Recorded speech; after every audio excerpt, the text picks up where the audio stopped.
Ahoy there, mateys, and welcome to the Pirates vs. Werewolves podcast. That's right.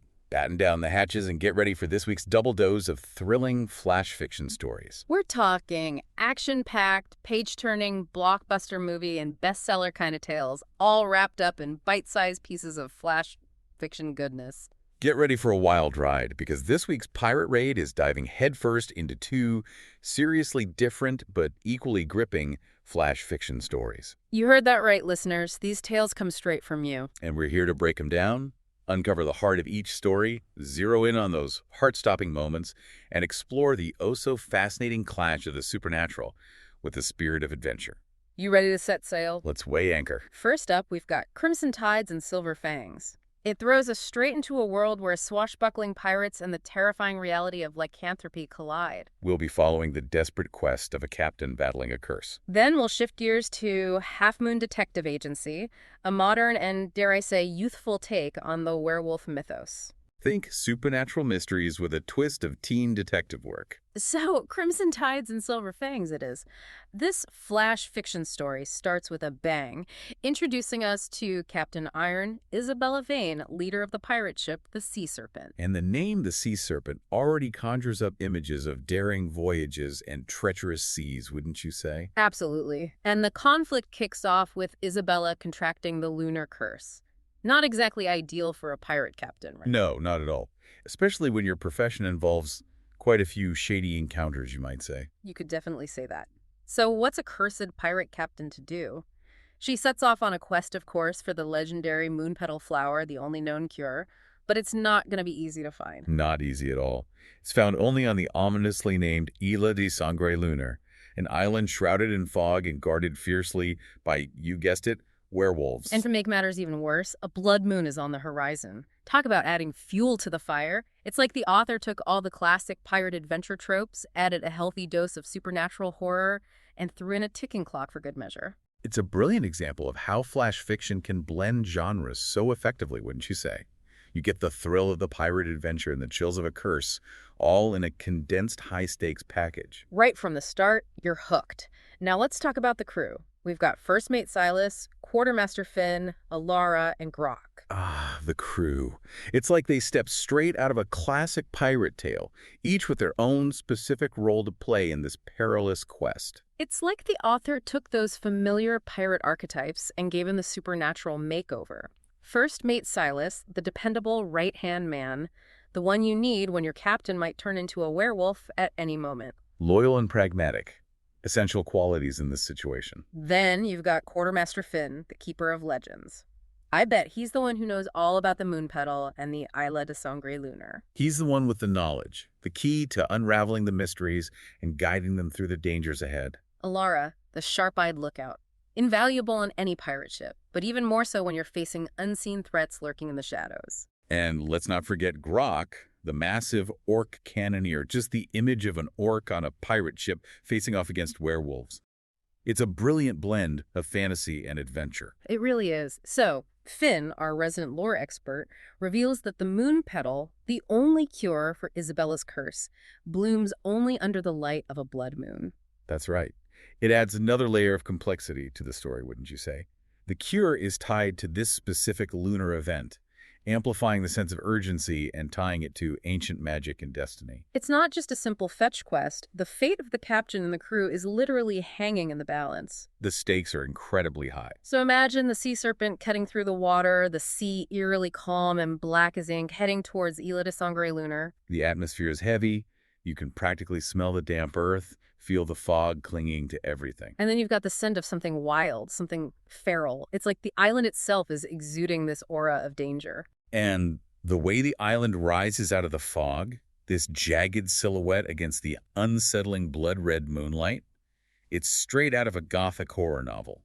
The author's use of sensory details is masterful. I can practically feel the chills running down my spine just picturing it. The black waters, the feral scent, the blood-red moonlight. It all builds to this sense of impending doom. It's a classic technique in horror and suspense, and it works brilliantly here. As you might expect, the eerie calm doesn't last long.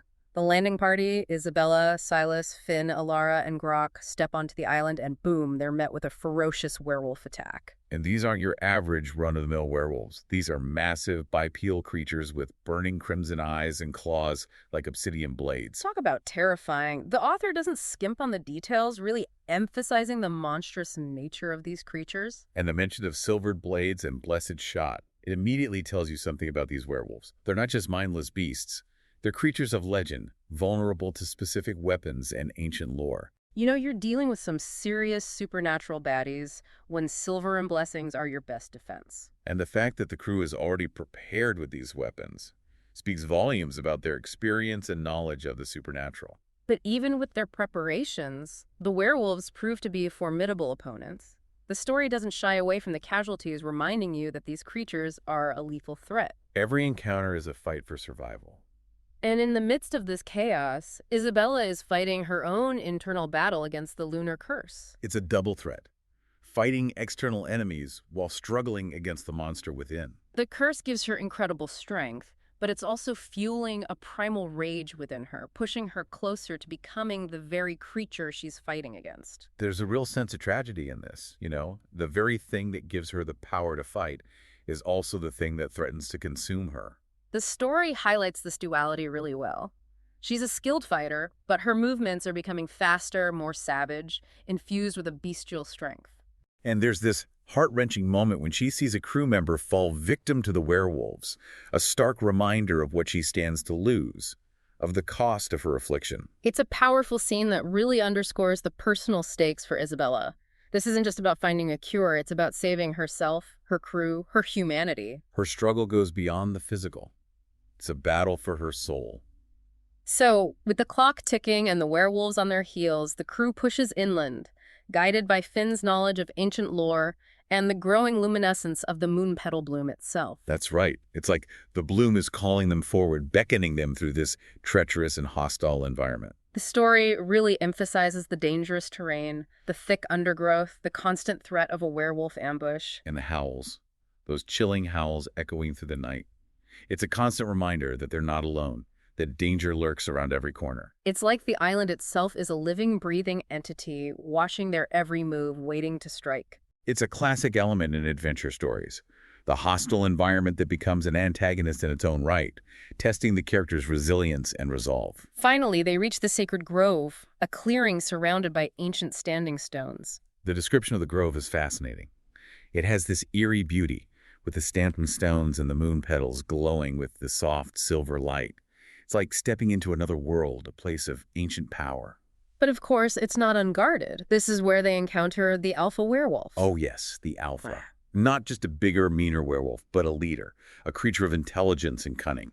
The story describes it as massive and scarred, with intelligent crimson eyes.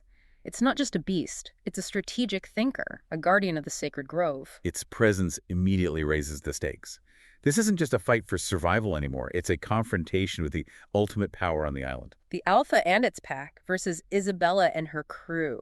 Talk about a showdown. It's a classic clash of good versus evil, light versus darkness, all playing out under the ominous glow of the blood moon. And then it all explodes. The final battle is a whirlwind of action and chaos. Every member of the crew plays their part, using their unique skills to fight back against the werewolves. We've got Grok, the orc, this absolute powerhouse, taking on multiple werewolves at once. Elara's sharpshooting is crucial, taking down enemies from the shadows with her blessed bullets. And Finn, using his knowledge of the arcane, creates protective circles and wards, shielding the crew from the werewolves' attacks. It's a testament to their teamwork, wouldn't you say? They're a cohesive unit, each member bringing something vital to the fight. It's a real nail-biter of a scene. And at the heart of it all is Isabella's duel with the Alpha. This is the culmination of her struggle, both external and internal. The curse is taking over, claws extending, teeth sharpening. She's on the verge of becoming the very creature she's fighting against. But instead of succumbing, she uses that power, that bestial strength, to fight the Alpha. It's a desperate gamble, a risky move that could backfire spectacularly. But in this do-or-die situation, she has no other choice. The outcome is uncertain, the tension is palpable.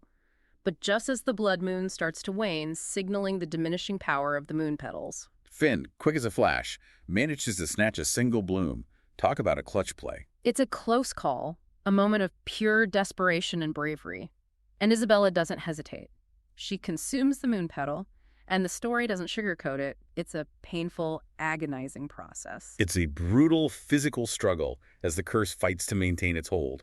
It's like every cell in her body is waging war. Their escape from the island is just as chaotic, with the werewolves hot on their heels. They barely make it back to the Sea Serpent, the howls of the pack echoing behind them as the island is swallowed once again by the fog. They're battered, bruised, and exhausted, but they're alive. A hard-won victory. The story ends with Isabella weakened. The crimson fury gone from her eyes, replaced by exhaustion. The curse is broken, or at least suppressed. The scars remain, a physical reminder of her ordeal. And the legend of the Blood Moon Isle lives on, etched into the very fabric of the Sea Serpent and her crew. It's a powerful ending, leaving you with this lingering sense of unease. Has the curse truly been lifted, or is it merely dormant, waiting for the right moment to resurface? It's a question that hangs in the air long after the story ends. A testament to the author's skill in creating a lasting impact. Now let's switch gears completely and enter the world of Half Moon Detective Agency, a story that takes a decidedly different approach to the werewolf myth. More grounded, you might say. More contemporary. Yeah, we're leaving the high seas and pirate ships behind for a more modern setting. This story introduces us to 3 teenage detectives, Jamie, Sarah, and Alex. What's intriguing about these characters is their connection to the werewolf curse. It's not about full-blown transformations, but rather subtle, almost quirky abilities. Quirky is a good word for it. Jamie has this super-powered sense of smell, especially for anything supernatural. Sarah, she's got night vision. And Alex. Yeah. Well, Alex has hairier knuckles than your average teenager. It's like the author took the traditional werewolf lore and gave it a modern teenage twist. These aren't monstrous creatures. They're kids with unusual abilities trying to navigate the complexities of high school and, occasional demon encounters. And they form their own unofficial detective agency, specializing in, what else? Supernatural mysteries. The story starts with them investigating an abandoned warehouse. Classic detective setting, right? But what they find is far from ordinary. There's this distinct smell of burnt toast and sulfur. Not exactly your everyday combination. And that's where Jamie's super sniffer comes into play. He immediately suspects a demon. Sarah, always the practical one, starts searching for a summoning circle, probably with a flashlight and a whole lot of skepticism. And then there's Alex, bless his heart, rambling on about vampire lairs and all sorts of other supernatural shenanigans. It's a fun dynamic. Definitely lightens the mood a bit. They're teenagers after all. They might be facing a demon, but they're still teenagers. It makes them relatable, doesn't it? These are kids dealing with extraordinary circumstances in their own, often humorous way. Now, their werewolf abilities are more like enhanced senses, not full-blown transformations. Jamie's eyes glow when he's using his sense of smell. Sarah has permanent night vision. And Alex, well, his hairy knuckles are just a part of his everyday life. It's a clever way to incorporate the werewolf theme without relying on the more traditional monstrous aspects. It's more about how these abilities affect their daily lives, their interactions, their perceptions of the world. It's like being a werewolf is just another part of their teenage identity, like being into a certain band or having a particular style. It normalizes the supernatural in a way. It becomes part of their world, their reality. And speaking of the supernatural, their demon theory is quickly confirmed when a clawed hand, a horned head, and those classic burning red eyes emerge from the shadows. You'd think they'd be terrified, but Sarah just nonchalantly says, well, at least we won't need the night vision anymore. I love that line. It's so perfectly teenage, isn't it? Like, oh, a demon, no big deal. Just another Tuesday night for the Half Moon Detective Agency. And that's when the action really starts to heat up.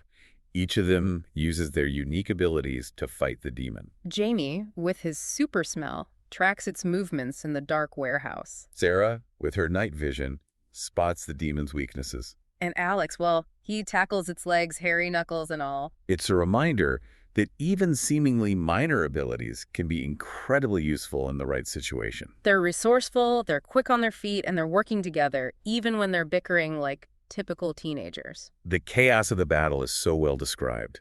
You can practically feel the dust swirling, hear the panic shouts, and smell the sulfurous stench of the demon. And then, in a moment of sheer brilliance, or maybe just pure luck, Alex's flashlight falls and plunges the warehouse into darkness. Which, as you might expect, turns out to be a major advantage for Sarah and her trusty night vision. She guides Jamie through the darkness, directing his attacks, making the most of the situation. It's another example of how they adapt and overcome, using their strengths to turn a potentially disastrous situation into an advantage. And then comes the moment that honestly made me laugh out loud.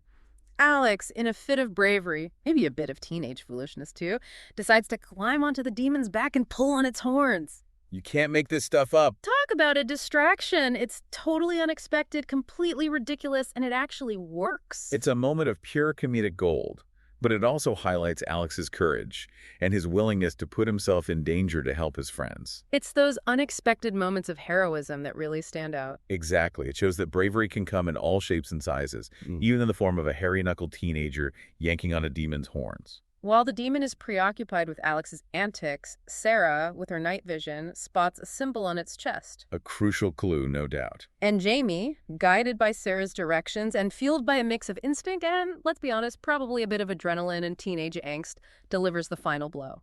The demon explodes in a burst of sulfurous energy. It's a classic ending to a supernatural showdown. Satisfying and final. And what do our heroes do? They collapse in a heap, bruised, battered, and completely exhausted. A classic teenage reaction. Play it cool, act like it was no big deal, even if you secretly want to scream from the rooftops about how awesome it was. Sarah's already thinking about how to close the case, file the paperwork, the usual supernatural detective stuff. They make a great team, these three. Quirky, resourceful, and brave, despite their occasional bickering and teenage awkwardness. The story ends with them acknowledging the countless other supernatural mysteries lurking in their town, ready to be solved by the Half Moon Detective Agency. It leaves you wanting more, doesn't it? You can't help but wonder what other adventures await them. It's like the start of a whole series of supernatural escapades. And I'd be tuning in every week for those. So there you have it, 2 fantastic pirate raids into the world of werewolves. One, a high-seas adventure with a cursed captain battling both internal and external demons. The other, a more grounded, modern take on the werewolf myth, where teenagers with unique abilities tackle supernatural mysteries in their own backyard. It's fascinating how both stories explore the theme of transformation, wouldn't you say? Captain Isabella facing a physical transformation as the curse takes hold, and the teen detectives grappling with the everyday realities of their unusual abilities, how it shapes their identities and their lives. It's like both stories are asking, what happens when the ordinary collides with the extraordinary? How do we adapt? How do we fight? How do we find ourselves in the midst of chaos and change? These flash fiction stories might be short, but they leave you with a lot to think about, a lot to ponder. What stood out to you most in these tales?